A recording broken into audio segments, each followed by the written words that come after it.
Cricket பிசிசிஐக்கு tax கிடையாது. அது தெரியுமா உங்களுக்கு? வரியே கிடையாது. வரியே கிடையாது. வருகிற வருமானத்துக்கு ₹1 பிசிசிஐ வருமானம். பிசிசிஐ வந்து ஒரு மிகப்பெரிய இன்னைக்கு உலக கிரிக்கெட் போர்டுகள்லயே பணக்கார போர்டு வந்து பிசிசிஐ. அவ்வளவு அத்தனை கோடிகள் வருமானம் வருது. அவங்க டாக்ஸை பே பண்றது இல்லை. அவங்களுக்கு டாக்ஸ் கிடையாது. வருமான வரி அல்லது கார்பரேட் டாக்ஸை விட மோசமானது ஜிஎஸ்டி. எனக்கு 1000 கோடி வந்ததுன்னு கணக்கு அமைக்கிறாரு. அவர் ₹1 கூட டாக்ஸ் பே பண்றது இல்லை. சோ 1000 கோடி ரூபாய் சம்பாதிக்கிற ஒருத்தர் வந்து ₹1 கூட டாக்ஸ் பே பண்றது இல்லை. ஆனா நீங்க 5 லட்சம் ரூபாய் சம்பாதிக்கிறீங்க, டாக்ஸ் பே பண்றீங்க. இப்ப இது எந்த வகையில நியாயம்? அப்போ அதாவது அக்ரிகல்ச்சர் விவசாயிகள் கஷ்டப்படுறாங்க அப்படின்றதுல மாற்று கருத்து கிடையாது. ஆனா அங்க ஒருத்தர் 1000 கோடி ரூபாய் சம்பாதிக்கிறாருன்னா அவரையே நீங்க வந்து ஒரு ஏழை விவசாயின்னு கணக்குல வச்சுப்பீங்களா?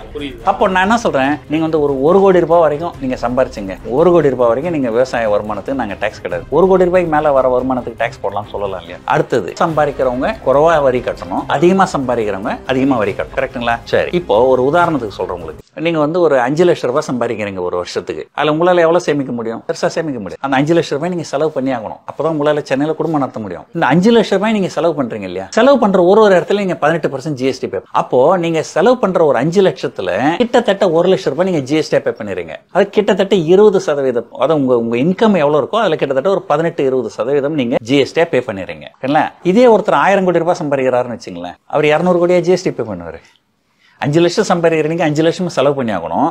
அப்போ அதுல இருந்து ஒரு 1 லட்சம் ஜிஎஸ்டி போயிடுது கவர்மெண்ட்டுக்கு.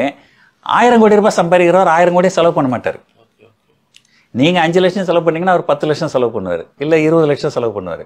அப்போ ஒரு 20 லட்சம் செலவு பண்றாருன்னு வச்சுப்போம். அவர்கிட்ட இருந்து ஜிஎஸ்டி எவ்வளவு போகும்? ஒரு 4 லட்சம் தான் போகும்.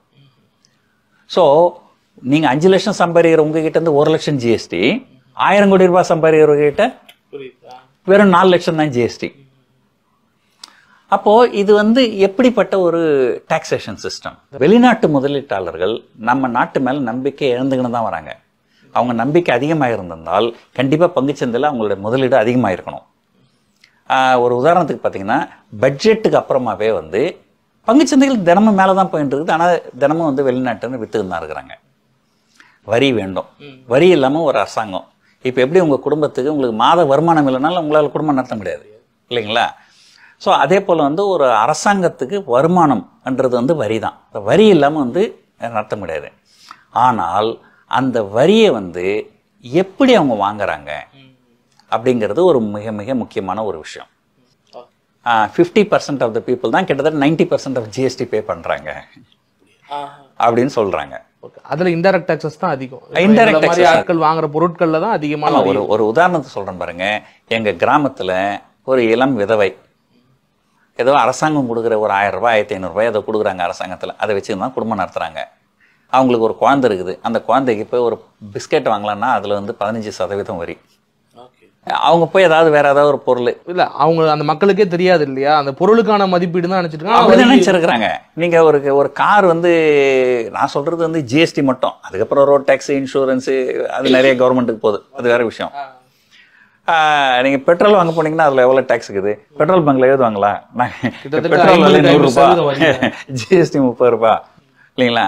ஆனா ஒரு தள்ளு வண்டி கடைக்காரன் மாம்பழம் விற்கிறான், ஒரு வாழைப்பழம் விற்கிறான், அவனை போய் அவன் பேர் எழுதணும்னு சொல்றீங்க. இது வந்து எந்த வகையில நியாயம்? அதனால கண்டிப்பா வந்து ஒரு இந்த நாடு டாக்ஸ் டெரரிசம் கண்ட்ரி அப்படின்னு தான் வந்து உலகத்துல நிறைய பேர் நினைக்கிறாங்க. அதைத்தான் இன்னைக்கு மோகன்தாஸ் பாயும் சொல்லி இருக்கிறாரு. இன்னைக்கு ஏன் சொல்லி இருக்கிறாருன்னா அவருடைய நிறுவனத்துக்கு ஆபத்து வந்துக்குது, அதனால சொல்றாரு. ஆனா இது உண்மையில வந்து எப்பவுமே அப்படிதான் இருந்திருக்குது. இது வந்து ஒரு என்ன சொல்றது, ஒரு பேரடைம் ஷிஃப்ட் அப்படின்னு சொல்லுவாங்க. அதாவது புதிய சிந்தனை, புதிய நோக்கத்தோடு ஒட்டுமொத்த டாக்ஸையும் வந்து அரசாங்கம் வந்து மாற்றி அமைக்கணும்.